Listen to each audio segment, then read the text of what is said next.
Hi everyone, welcome back to Threads, Knots and Love. So in today's video we are going to understand which size hook do we need for which size yarn.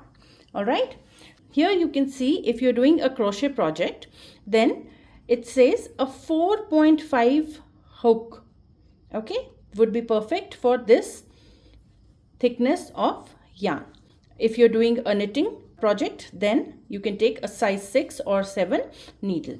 All right, if your yarn is unbranded and you don't know, there is no marking on the bundle, then how will you find out?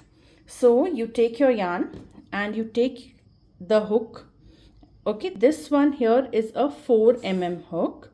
So you just take your hook and put it through the yarn and see if it is overspilling or if it is slipping off. Okay, I think this size is perfect. So it is all hit and trial. You can just choose and see. Now this one is little thinner than the yellow one. The pink one is little thinner than the yellow one, and I'm going to try now with this 3.5 mm hook. I hope you can see the numbers are given here, 3.5 mm hook. So let's try it out.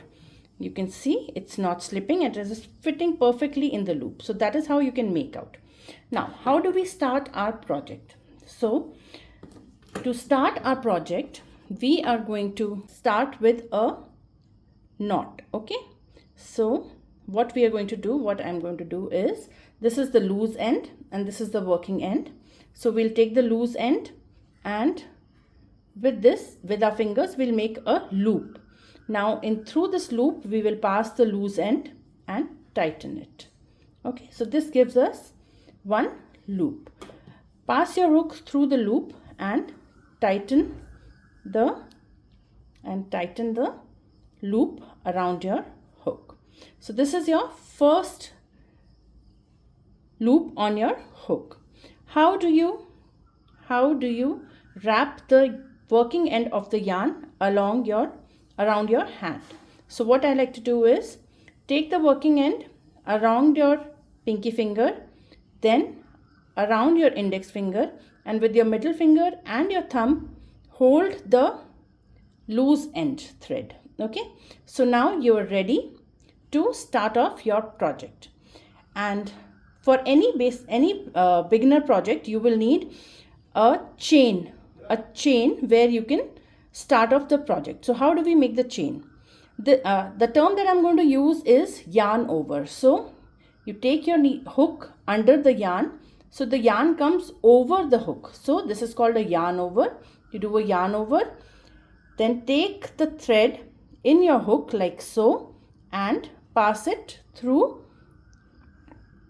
the loop, first loop on your hook. All right, so we'll yarn over, hold the yarn and pass it through the loop on the hook. So this is our first chain stitch. Okay, now to make the chain, we'll do this again and again as many times as the project demands.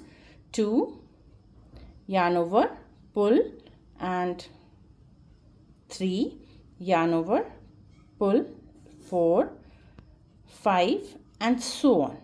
All right, so I hope you have understood the concept, which hook to choose for which size of yarn and how to start your basic project.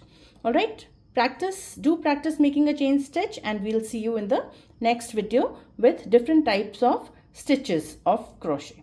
Thank you.